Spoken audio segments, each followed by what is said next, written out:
வணக்கம். இது அபீஸ் சேனல். இன்று நாம் பார்க்க போவது என்ன அப்படின்னு பார்த்தீங்கன்னா, 2020ல் Nifty, Nifty next 50, Nifty mid cap 50, Nifty small cap 250 இந்த இதுலயே வந்துட்டு மேஜர் ஸ்டாக்ஸ் கவர் ஆகிறதுனால, இதுல எதெல்லாம் வந்துட்டு நல்ல ரிட்டர்ன்ஸ் குடுத்திருக்கு, எதெல்லாம் வந்துட்டு விலை இறங்கி இருக்கிறது அப்படின்னு பார்க்க போறோம். அதற்கு முன்னாடி எங்களுடைய காணொளி பிடித்திருந்தால் லைக் செய்யுங்கள், ஷேர் செய்யுங்கள், சப்ஸ்கிரைப் செய்யுங்கள். பெல் பட்டன் கிளிக் பண்ணீங்கன்னா நோட்டிஃபிகேஷன் உடனுக்குடன் வரும். இப்போ என்டர்டைன்மெண்ட்டுக்கு சின் பாய்ஸ்னு ஒரு சேனல் வச்சிருக்கோம். அதற்கும் உங்களுடைய ஆதரவு கொடுத்து நீங்கள் எங்களுக்கு உதவணும்னு நான் கேட்டுக்கிறேன்.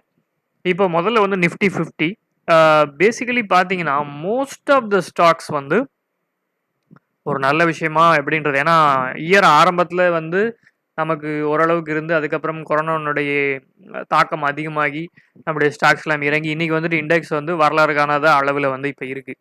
So basically most of the stocks பார்த்தீங்க அப்படின்னு சொன்னால் வெரி குட் ரிட்டர்ன்ஸ் கொடுத்துருக்கு. இப்போ நிஃப்டி 50ல பார்த்துக்கிட்டீங்க அப்படின்னு சொன்னால் எத்தனை ஸ்டாக்ஸ் அப்படின்னு பார்த்தீங்கன்னா இருக்கக்கூடிய 50 இதில் வந்து நிஃப்டியும் இன்க்ளூடடாக இருக்குது. ஸோ பேசிக்கலி 33 ஸ்டாக், ஆக்சுவலாக பார்த்தீங்கன்னா 32 ஸ்டாக்ஸ் வந்து நல்ல ரிட்டர்ன்ஸ், பாசிட்டிவ் ரிட்டர்ன்ஸ் கொடுத்துருக்கு.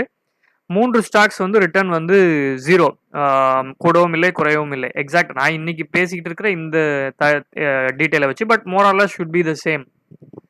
மிச்சம் இருக்கக்கூடிய 15 பங்குகள் வந்து பார்த்தீங்க அப்படின்னு சொன்னால் நெகட்டிவ் ரிட்டர்ன்ஸ் கொடுத்துருக்கு. இப்போ முதல்ல வந்து நல்ல ரிட்டர்ன்ஸ் கொடுத்த கம்பெனிகள் அப்படின்னு சொல்லி பார்த்தோம்னா டாப்ல இருக்கிறது டிவிஸ் லேபரட்டரி, டாக்டர் ரெட்டி, சிப்லா. உங்களுக்கே தெரிஞ்சிருக்கும், இதெல்லாம் ஃபார்மசூட்டிக்கல் ஸ்டாக்ஸ் வந்து ஓரளவுக்கு நல்ல ரிட்டர்ன்ஸை கொடுத்துருக்கு. 105% நார்மலான ரிட்டர்ன் இல்லை. ஏன்னா கிட்டத்தட்ட 1600 1700 ரூபாயிலிருந்து 3700 ரூபாய்க்கு போயிருக்கு டிவிஸ் லேப் அப்படின்னா அதனுடைய இம்பாக்டை நீங்கள் பார்த்துக்கலாம். அதே போல் டாக்டர் ரெட்டியும் வந்துட்டு 79 விழுக்காடு ரிட்டர்ன் கொடுத்துருக்கு. சிப்லா வந்துட்டு 830. ஸோ எல்லாமே இந்த பேஸ்ட் ஆன் ஃபியராக கூட இருக்கலாம், கொரோனா ஃபியர்னால கூட. அதுக்கு அடுத்தது பார்த்தீங்கன்னா இன்ஃபி, ஹெச்சிஎல் டெக், விப்ரோ, ஆக்சுவலாக டிசிஎஸும் இருக்கிறது. பட் அது வந்து ஒரு ரிமார்க்கபிள் ரிட்டர்ன்ஸாக இல்லாமல் நார்மலாக இருக்கக்கூடிய ரிட்டர்ன்ஸாக இருக்கிறதுனால. பட் இந்த ஸ்டாக்கும் பார்த்தீங்க அப்படின்னு சொன்னால் நல்ல ரிட்டர்ன்ஸ் கொடுத்துருக்கு.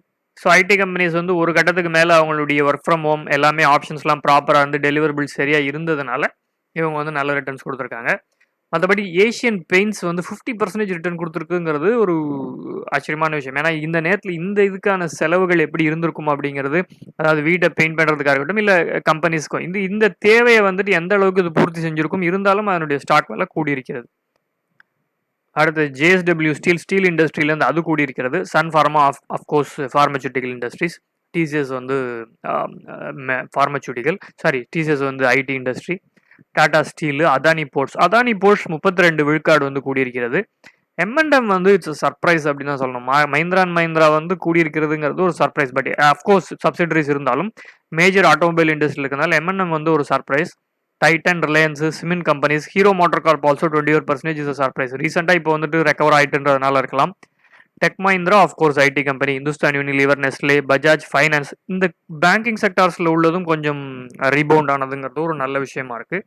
Britannia, Shree cements, Nifty 50 alone, Nifty 50 மட்டுமே 14 விழுக்காடு வந்து திரும்ப மேலேறி வந்திருக்கு.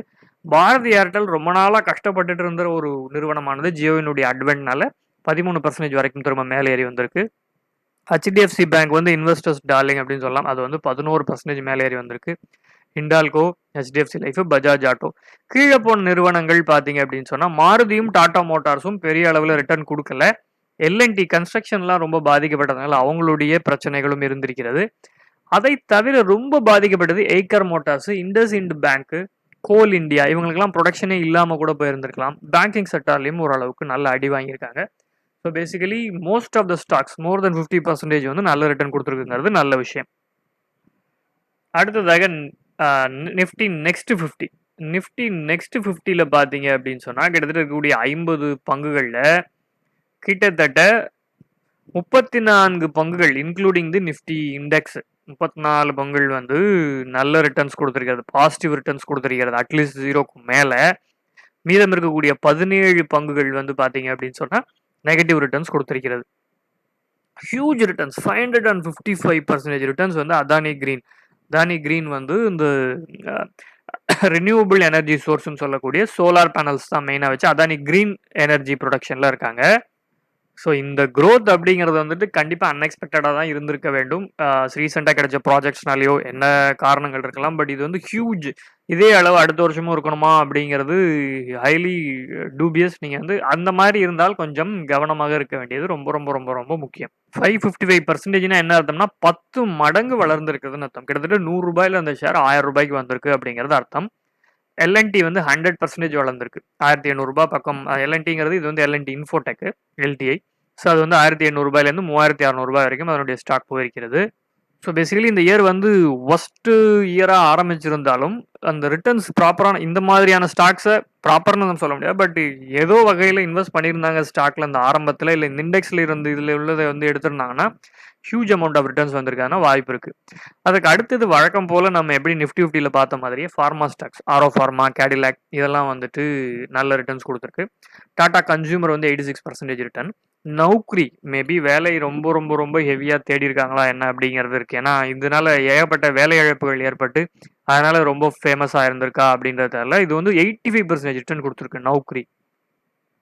அதற்கு அடுத்தபடியா பார்த்தீங்கன்னா முத்தூட் ஃபினான்ஸ் இருக்கிறது. முத்தூட் ஃபினான்ஸ் 58 விழுக்காடு வந்திருக்கு. இந்த நேரத்திலயும் அதனுடைய பிசினஸ் பெருசா பாதிக்கப்படலையா என்னங்கிறதுல, but 58% is a very good return for a financial company இந்த நேரத்துல. அடுத்து பயோகான், டாரன் ஃபார்மா, இதெல்லாம் வந்துட்டு pharmaceutical. Alkem, Berger Paints, Asian Paints மாதிரியே பர்கர் பெயின்ஸும் வந்துட்டு நல்ல இது வந்திருக்கு. டிமார்ட் வந்து actually super market. Havells cables, Adani transport, Lupin also pharmaceutical. IndiGo வந்து 26% ரிட்டர்ன் கொடுத்துருக்காரு. ரொம்ப நல்ல விஷயம். ஏன்னா இந்த நேரத்தில் ரொம்ப ரொம்ப ரொம்ப பாதிக்கப்பட்டது ஏர்லைன் இண்டஸ்ட்ரி, டிராவலே இல்லாமல் அது கொடுத்துருக்கிறதுங்கிறது ரொம்ப நல்ல விஷயம். எஸ்பிஐ கார்ட்ஸ் இந்த வருஷம் தான் வந்துட்டு லிஸ்டட் கம்பெனி. அது வந்து முதல்ல இறங்கியிருந்தாலும் இப்போ 24% ரிட்டர்ன் கொடுத்துருக்கிறது. அபாட் இந்தியா அஃப்கோர்ஸ் இதெல்லாம் வந்து ஃபார்மசூட்டிக்கல் கம்பெனி. டாபர் வந்துட்டு ஒரு மைனர் செட்பேக், ஹனி அவங்களுடைய தேனில் வந்துட்டு ஒரு மைனர் செட்பேக் இருந்தது. அது வந்து ரொம்ப பியூரிட்டி இல்லைன்னு ரிப்போர்ட்ஸ்லாம் வெளியே வந்தாலும் அதுவும் வந்துட்டு அதை மீறி 14% ரிட்டர்ன் கொடுத்துருக்கு. Nifty next 50 index it self 14%, similar to Nifty 50. So basically எல்லா கம்பெனியுமே மோஸ்ட் ஆஃப் த கம்பெனிஸ் கொடுத்துருக்கு. நெகட்டிவ்ல கொடுத்த கம்பெனிஸில் ஃபர்ஸ்ட் டிஎல்எஃப், மெக்டோவல்ஸ், அதுக்கு அடுத்தது பார்த்தீங்கன்னா இண்டஸ்டவருங்கிறது இப்போ ரீநேம்டு கம்பெனி. பெட்ரோநெட்டாக இருக்கட்டும், அது மாதிரி ரொம்ப மோசமாக ரிட்டர்ன் கொடுத்த கம்பெனி பார்த்தீங்கன்னா பிஎன்பி பேங்க்கும் பேங்க் ஆஃப் பரோடா கிட்டத்தட்ட 38% லாஸில் போயிட்டு இருந்திருக்கு. ஜிஐசிங்கிறது வந்துட்டு reinsurance company, general insurance corporation of இந்தியாவுடைய ரீஇன்சூரன்ஸ். ஸோ பேசிக்கலி இது வந்து எந்த வகையில் இறங்கியிருக்கலாம்னா, இன்சூரன்ஸ் கம்பெனிஸ் வந்துட்டு அவங்களுடைய இன்சூரன்ஸ் பாலிசிஸை ரீஇன்சூர் பண்ணிப்பாங்க ஒரு பிகர் கம்பெனியில். அது எதுக்கு அப்படின்னு பார்த்தீங்கன்னா இவங்களுடைய லாஸை வந்து குறைச்சிக்கிறதுக்கு. ஒரு குறிப்பிட்ட அமௌண்ட் ஆஃப் கிளைம்ஸுக்கு மேலே அமௌண்ட்டுக்கு மேலே வந்தாலோ இல்லை எல்லா கிளைம்ஸ்லையுமே ஒரு குறிப்பிட்ட பார்ட்டியோ ரீஇன்சூர் பண்ணிக்க முடியும். அந்த கம்பெனிஸ் வந்துட்டு இந்த கம்பெனிஸ்ட்டு வந்து ப்ரீமியம் வாங்கிட்டு அந்த இன்சூரன்ஸை வந்துட்டு இன்சூர் பண்ணுவாங்க. இன்சூரன்ஸை திரும்ப இன்சூர் பண்ணுவாங்க, ரீஇன்சூரன்ஸ். ஸோ அது ஹெவியாக ஆனதுனாலையோ என்னதுனால இது வந்துட்டு general insurance corporation of India reinsurance company வந்து கொஞ்சம் அடி வாங்கியிருக்கு. இப்போ அடுத்த இருக்கக்கூடிய நெக்ஸ்ட் வந்து நிஃப்டி மிட் கேப் 150, அதாவது முதல் 100 ஸ்டாக் மார்க்கெட் கேபிடேஷனுக்கு அடுத்து இருக்கக்கூடிய 150 பங்குகள். அதுலேயுமே பார்த்தீங்கன்னா ஒரு நல்ல அமௌண்ட் ஆஃப் பங்குகள், பெரும்பாலான பங்குகள் இதில் நம்ம பார்க்கும்போது பார்த்தீங்க அப்படின்னு சொன்னால் இதுலேயுமே கிட்டத்தட்ட இருக்கக்கூடிய 150ல் கிட்டத்தட்ட 100 பங்குகள், அதாவது 2/3 வந்து பாசிட்டிவ் ரிட்டர்ன்ஸ் கொடுத்துருக்கு. 1/3 வந்து நெகட்டிவ் ரிட்டர்ன்ஸ் கொடுத்துருக்கு. இது including the index. Tata communications 177% return கொடுத்துருக்கு. அடுத்து Navin Fluorine 154%, Adani gas 140, Adani Enterprises வந்து 134, மைண்ட்ரி சமீபத்தில் அக்வைர்ட் பை எல்&டி இன்ஃபோடெக் அவங்க வந்து 103%. ஸோ பேசிக்கலி இதில் மாதிரி ஏகப்பட்ட கம்பெனி. இது வந்து ஒரு பெரிய மிக்ஸ். இந்த 150 இண்டெக்ஸுங்கிறது மிட் கேப் நெக்ஸ்ட் 150ங்கிறதுனால ஒரு பெரிய மிக்ஸு. அதில் வந்துட்டு ஹியூஜ் நல்ல அமௌண்ட் ஆஃப் ரிட்டர்ன்ஸ் வந்து ஈவன் மோர் தென் 20% ரிட்டர்ன்ஸ் இத்தனை கம்பெனிக்கு மேலே கொடுத்துருக்கு. ஸோ பேசிக்கலி மிட் கேப் 50ல் வந்துட்டு மிட் கேப் 150ல் நல்ல ஒரு இயராக அது இருந்திருக்கு. At the same time F retail, Yes Bank obviously எல்லாருக்கும் தெரிஞ்சிருக்கும், M&M ஃபைனான்ஸு, பேங்க்ல இருக்கக்கூடிய huge amount of bank and financial corporations companies, oil இருக்கு, OIL, Tata chemicals, CUB, most of the bank sector கம்பெனிஸாக இருக்கட்டும். அதே நேரத்தில் ஃபைனான்ஷியல் செக்டார்ஸ் வந்துட்டு மிட் கேப் 150ல் ரொம்ப அடி வாங்கியிருக்கு. ஐடிஎஃப்சி ஃபர்ஸ்ட் பேங்க்லாம் நல்ல பர்ஃபார்ம் பண்ணியிருந்த அந்த பேங்க் முதற்கொண்டு ஹெவியான அடி வாங்கியிருக்காங்க அப்படிங்கிறதையும் நம்ம வந்து இதில் பார்க்குறோம். இறுதியாக வந்து ஸ்மால் கேப் 250ல பார்த்தீங்க அப்படின்னு சொன்னால் முதல்ல இருக்கக்கூடிய, ஏன்னா இந்த ஒரு 500 பங்குகள் முதல்ல இருக்கக்கூடிய நிஃப்டி 50, நெக்ஸ்ட் 50, அதற்கு அடுத்து இருக்கக்கூடிய 150 மிட் கேப் ஸ்டாக்ஸு, அதற்கு இருக்கக்கூடிய 250 ஸ்டாக்ஸ் இது எல்லாத்தையும் நம்ம வந்து கணக்கில் எடுத்துக்கிட்டோம்னாலே most of the biggest share of the market is included. Most of the transactions இதில் தான் நடந்துட்டு இருக்கு. ஸோ அடுத்து இருக்கக்கூடிய ஸ்மால் கேப் 250ல பார்த்தீங்கன்னா இந்த மொத்த 500ல் கடைசியாக இருக்கக்கூடிய 250ல அதுலேயுமே very good amount of stocks வந்து நல்ல ரிட்டர்ன்ஸ் கொடுத்துட்டு வந்திருக்கு இந்த வருஷத்தில். ஐ மீன் ஸ்டார்டிங் ஃப்ரம் 2019 நம்ம எடுத்துருக்க 2019 டிசம்பர். அதில் பார்த்தீங்கன்னா மொத்தமாக இருக்கக்கூடிய 250ல் 150 இதுலேயுமே பார்த்தீங்கன்னா 2/3 பாசிட்டிவ் ரிட்டர்ன்ஸ் கொடுத்துருக்கு. பாசிட்டிவ் ரிட்டர்ன்ஸ்லையும் கிட்டத்தட்ட 50%, ஐ மீன் 20% மேலே ரிட்டர்ன்ஸ் கொடுத்ததே நிறைய கம்பெனிகள் இருக்குது. ஐஓஎல்சிபி, ஆல்கல்மைன், அப்புறம் பார்த்தீங்கன்னா இந்த எல்லா நிறுவனங்களுமே இதுலேயுமே மோஸ்ட்லி இந்த ஃபார்மசூட்டிக்கல் கம்பெனிஸாக இருக்கட்டும், அப்புறம் வந்துட்டு ஸ்டீல் எதனால் அதனுடைய க்ரோத் இருக்குது அப்படிங்கிறது தெரியல அதுவும். ஸோ இந்த மாதிரி ஃபார்மசூட்டிக்கல் ரிலேட்டட், அதே நேரத்தில் மற்ற ஒரு மாதிரி எஃப்எம்சிஜி செக்டார்ஸ் அவங்கெல்லாம் வந்துட்டு நல்ல ரிட்டர்ன்ஸ் கொடுத்துருக்காங்க. பட் எதிர்பார்த்ததை இப்போ அவந்தி ஃபிட்ஸ்லாம் பார்த்தீங்கன்னா அந்த வருஷம் ஆரம்பிக்கிறதுக்கு முன்னாடியே நல்ல ரிட்டர்ன் இருந்த கம்பெனியானது இந்த வருஷத்தில் மட்டும் கணக்கு பண்ணோம்னா பெரிய லெவலில் ரிட்டர்ன் வரவில்லை. ஸோ அந்த மாதிரி நல்ல ஃபைனான்ஷியல் உள்ள நல்ல சில கம்பெனிஸுமே கூட நெகட்டிவ் ரிட்டர்ன்ஸ் கொடுத்துருக்கு. ரைட்ஸ் எல்லாம் பார்த்தீங்கன்னா பிஸ்னஸ் பெருசாக இல்லாதனால -8% கொடுத்துருக்கு. பட் தென் அகைன் இது வந்து இந்த கம்பெனிஸினுடைய ஃபைனலாக இருக்க, ஐ மீன் இதுதான் இந்த கம்பெனியோட முடிவு அப்படிங்கிற மாதிரி நம்ம சொல்ல முடியாது. பேசிக்கலி இந்த இயரில் வந்த ரிட்டர்ன்ஸே வந்துட்டு ஒரு பயங்கர ஒரு very specific to this year அப்படின்னு வேணால் சொல்லலாம். ஏன்னா நார்மல் இயர் வந்து இது கிடையாது. ஸோ இது வந்து ஒரு ஜஸ்ட் ஒரு ஸ்டார்டிங் பாயிண்ட்டாக நம்ம வச்சுக்கலாம். வாட் இஸ் த மீனிங் அப்படின்னு பார்த்தீங்கன்னா most of the stocks even இந்த ஒஸ்ட் இயர் வந்து நல்ல ரிட்டர்ன்ஸ் கொடுக்கறதுக்கான வாய்ப்புகள் இருக்குது. ஏன்னா எல்லா இண்டெக்ஸுமே இந்த தடவை வந்துட்டு பாசிட்டிவில் முடிஞ்சிருக்கு. அப்படிங்கும்போது அடுத்த ஆண்டுலையும் நீங்கள் வந்துட்டு உங்களுடைய அனாலிசிஸை பக்காவாக பண்ணி உள்ளே இறங்கினீங்க அப்படின்னு சொன்னால் கண்டிப்பாக பாசிட்டிவ் ரிட்டர்ன்ஸ் நம்ம ஸ்டாக் மார்க்கெட்டில் பார்க்க முடியும். தயவு செஞ்சு அனாலிசிஸ் இல்லாமல் மட்டும் உள்ளே இறங்காதீங்க.